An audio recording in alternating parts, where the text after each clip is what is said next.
आप देख पा रहे हैं हम लोग वायर ड्राइंग ऑपरेशंस में मेरे बगल में एक स्लाइड है जो कि वायर ड्राइंग का बेसिक टेक्निकल पैरामीटर्स डिनोट करता है। The wire drawing details will be fed into the software by the operator along with asset number which is located automatically. जैसे हमने लास्ट टाइम बोला था कि जब भी हम लोग केबल बनाएंगे एक एसेट नंबर ऑटोमेटिक डिनोट होगा और वायर ड्राइंग जो भी डिटेल्स होता है वो ऑटोमेटिकली फीड किया जाएगा ऑपरेटर से। जैसे कि वायर डायमीटर हो गया, एनेलिंग टेस्ट हो गया कॉपर का, टेंसाइल स्ट्रेंथ हो गया, रैपिंग टेस्ट हो गया, नो वायर ब्रेक हो गया, ब्रेकिंग लोड टेंसाइल स्ट्रेंथ हो गया, रेजिस्टेंस हो गया, डेंसिटी हो गया, पीटीसी हो गया, परसल्फेट टेस्ट हो गया। और ये जितने भी पैरामीटर्स हैं इनका एक बेसिक कॉलम होता है, बगल में एक UOM है, जैसे यूनिट ऑफ मेजरमेंट कि वो किस मेजरमेंट में है। जैसे वायर डायमीटर mm में रहता है, एनालिंग टेस्ट परसेंटेज में रहता है, टेंसाइल स्ट्रेंथ Nmm स्क्वायर में रहता है। ऐसे अलग अलग डिनोट किया गया। डेंसिटी ग्राम पर सेंटीमीटर स्क्वायर में रहता है। तो चलिए हम लोग बात करते हैं वायर ड्राइंग ऑपरेशंस के बारे में। तो इसमें जो फर्स्ट पार्ट है वो रॉ मटेरियल इनपुट है, operator name and mobile number कि जो क्या रॉ मटेरियल इनपुट आ रहा है, ऑपरेटर का नाम, उनका mobile number, machine asset number, जिस मशीन पे ये वायर ड्राइंग होगा उस मशीन का नंबर डिनोटेड रहेगा, मशीन का रनिंग टाइम डिनोटेड रहेगा कि वो मशीन कितना देर चल रहा है, फिनिश्ड प्रोडक्ट आउटपुट ये डिनोटेड रहेगा कि ये फिनिश्ड प्रोडक्ट आउटपुट है, जो प्रोडक्ट फिनिश होके आएगी उसका आउटपुट डिनोट करेगा। और जब हम हमारा सॉफ्टवेयर यूज़ करते हैं इसमें हम लोग काफ़ी सारे रिपोर्ट्स आपको देते हैं वायर ड्राइंग का।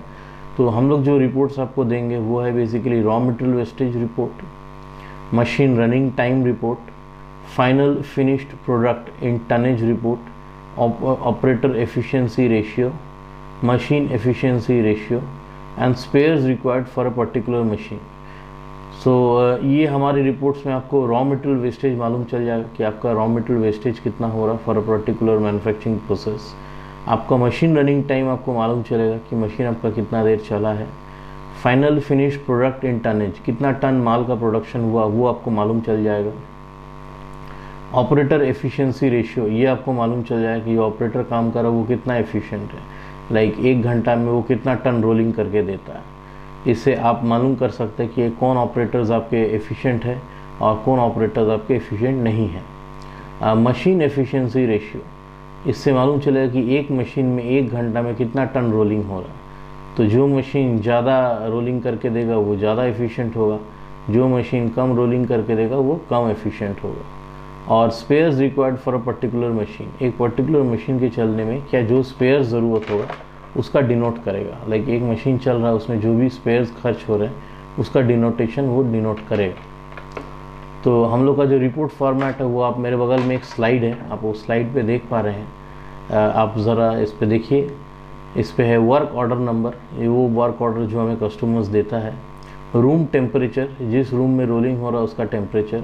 मशीन नंबर, जिस मशीन पे काम हो रहा है। ऑपरेटर नेम, जो ऑपरेटर ये मशीन को चला रही है।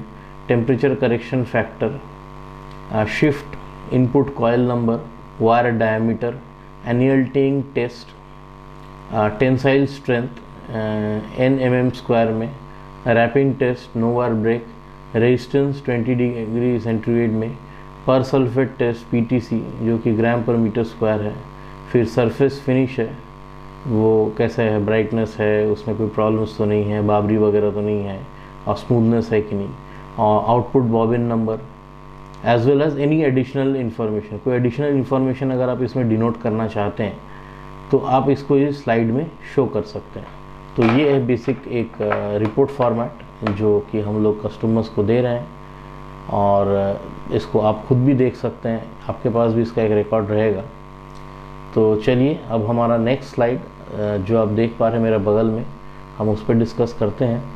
ये द बेंचमार्क, जैसे हम लोग का इंस्पेक्शन प्रोसेस आपको शायद मालूम होगा कि इसमें हम लोग क्या करते हैं कि एक बेंचमार्क वैल्यू फीड करते हैं और उस बेंचमार्क वैल्यू से प्रोसेस वैल्यू को कंपेयर करते हैं। तो जो सबसे बढ़िया हमारा रोलिंग होता है उसका जो बेस्ट फिगर होता है उसको हम लोग बेंचमार्क बोलते हैं। तो the benchmark value for wire drawing operations will be fed into the software, it will automatic calculate the deviation value. तो हमारा इसमें देखिएगा 6 पैरामीटर्स है, वायर डायमीटर है, एनेलिंग टेस्ट है, टेंसाइल स्ट्रेंथ है, wrapping test, no wire break है, resistance 20 degree centigrade है, पेरसल्फेट टेस्ट है। इसमें हम लोग बेंचमार्क वैल्यूज़ फीड कर देते हैं जो कि बेस्ट पॉसिबल फिगर्स है उस समय के, और इसके बगल में जो रनिंग कंडीशन का अभी प्रोसेस वैल्यू है वो हम लोग फीड कर देते हैं। तो ये एक डिफरेंस का डिविएशन वैल्यू हमें हमेशा डिनोट कर देता है, और इस डिविएशन वैल्यू के बेसिस पे हमको इम्प्रूवमेंट लेना है या हमें डिसीजन लेना पड़ता है। तो चलिए हमारा नेक्स्ट स्लाइड पे, अब हम लोग नेक्स्ट स्लाइड पे अपना डिस्कशन करते हैं। ये स्लाइड आप मेरे पास देख पा रहे हैं, तो हम लोग एक पैरामीटर पे इस पे बात करेंगे, वो है टेंसाइल स्ट्रेंथ बिफोर एजिंग। आप अगर देख रहे हैं मेरे बगल में स्लाइड, इसमें देखिए टेंसाइल स्ट्रेंथ बिफोर एजिंग एक शो कर रहा है, जो कि प्रोसेस वैल्यू है 420 Nm², बेंचमार्क वैल्यू है 440 Nm², और डिविएशन वैल्यू है 20 Nm²। तो प्रोसेस वैल्यू है जो प्रेजेंट वैल्यू अभी रोलिंग में हमको मिल रहा है, और बेंचमार्क वैल्यू है जो मैं बोला था कि जो हमारा बेस्ट पॉसिबल रोलिंग हुआ था उस समय का वैल्यू है। 20 mm² जो है ये डिविएशन वैल्यू है। तो इस डिविएशन वैल्यू पे हम लोग एक स्विचिंग एक्शन लेते हैं।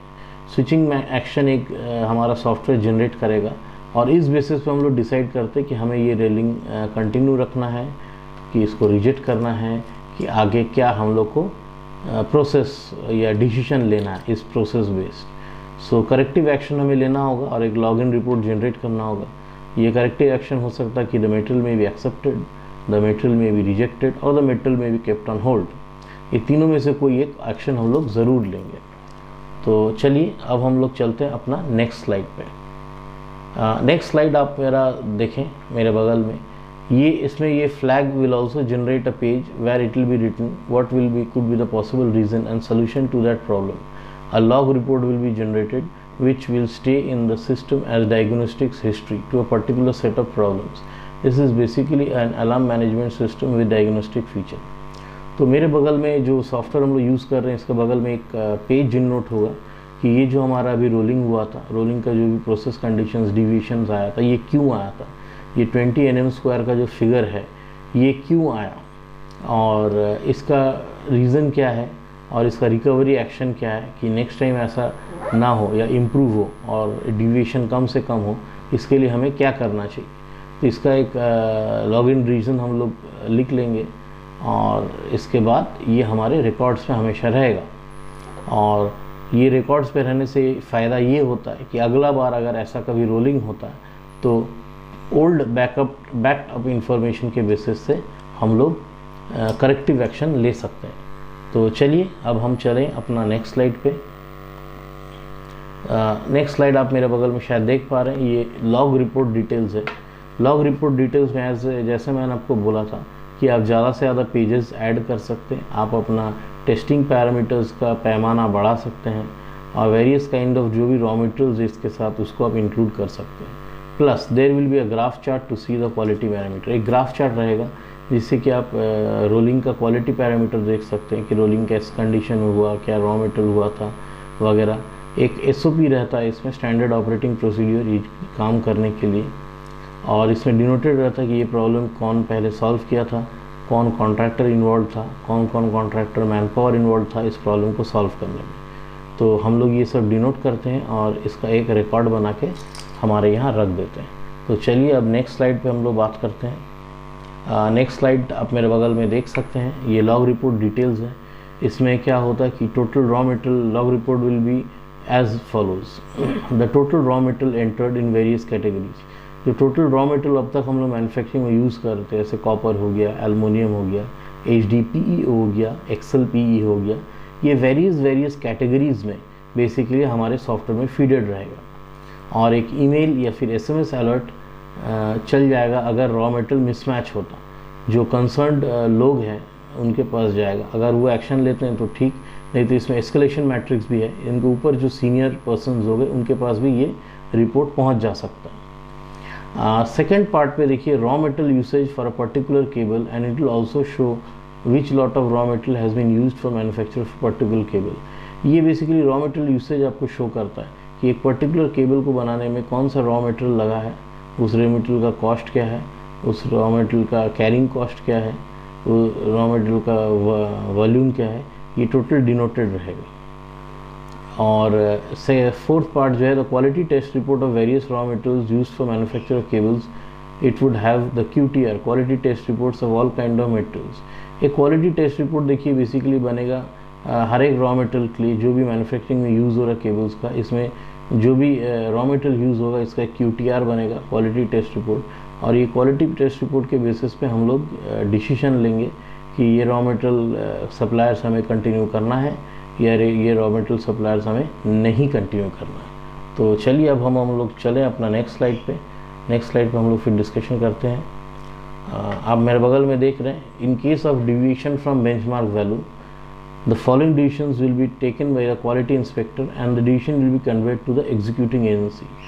जैसे हम लोग लास्ट टाइम बात किए थे कि जब फिगर आ जाता है हमारे सिस्टम पे और कोई डिविएशन होता है बेंचमार्क वैल्यू से, तो इसमें 3 कंडीशंस बेसिकली होते हैं। एक होता है मटेरियल एक्सेप्टेड, मटेरियल एक्सेप्ट किया जाएगा। दूसरा होगा मटेरियल रिजेक्टेड, मटेरियल को रिजेक्ट किया जा रहा है। और तीसरा होता है मटेरियल ऑन होल्ड, कि मटेरियल को होल्ड पे रखा जाता है और आगे डिसीजन लेने पे छोड़ा जाता है कि मटेरियल को एक्सेप्ट किया जाएगा या होल्ड किया जाएगा। तो ये तीनों डिसीजंस हमारे इसमें रहेगा। और जो क्वालिटी इंस्पेक्टर हमारा होता है, क्वालिटी इंस्पेक्टर इस पर एक डिसीजन लेगा कि इनको क्या करना है। तो चलिए अब हम चले अपना नेक्स्ट स्लाइड पे। अब हम अपना नेक्स्ट स्लाइड पे चलते हैं।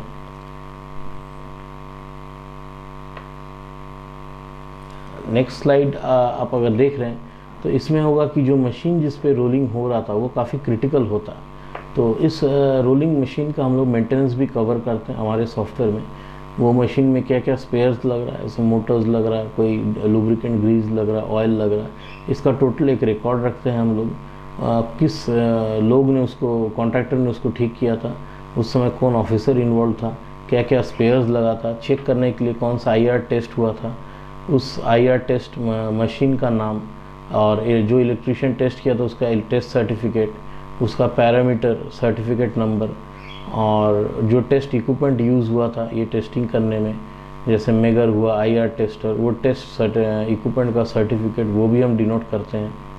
और रिकॉर्डेड वैल्यू, क्या क्या रिकॉर्ड्स हुआ था जब टेस्टिंग हम लोग लिए तो उसका रिकॉर्डिंग्स क्या क्या था, रिकॉर्डेड वैल्यू क्या था। और नेक्स्ट टेस्ट, नेक्स्ट हमें टेस्ट कब करना उसका डेट भी हम लोग डिसाइड कर लेते हैं। और ये टेस्टिंग करने में जो जो स्पेयर्स कंज्यूम हुआ था वो स्पेयर्स का हम लोग कोडिफिकेशन कर लेते हैं। और इसमें एक एसेट लोकेशन है कि मशीन कहाँ पर है, एसेट ओनर है, ये मशीन को कौन ऑपरेट कर रहा है, और वो एसेट ओनर का यूज़र कॉन्टैक्ट भी है, उनका नाम, मोबाइल नंबर वगैरह है सब, और स्पेयर्स कंज्यूम्ड है उसका डिटेल्स है। तो अब हम लोग क्लोज करते हैं अपना wire drawing operation flow chart. तो बगल में आप जो देख रहे हैं 3 स्टेजेस हमारा इंस्पेक्शन प्रोसेस का होगा। एक मटेरियल एक्सेप्ट होगा, एक मटेरियल रिजेक्ट होगा, या फिर material held up by management होगा। तो दोस्तों यही था हमारा स्लाइड। अब हम अपना नेक्स्ट स्लाइड पे मूव करते हैं, चलिए।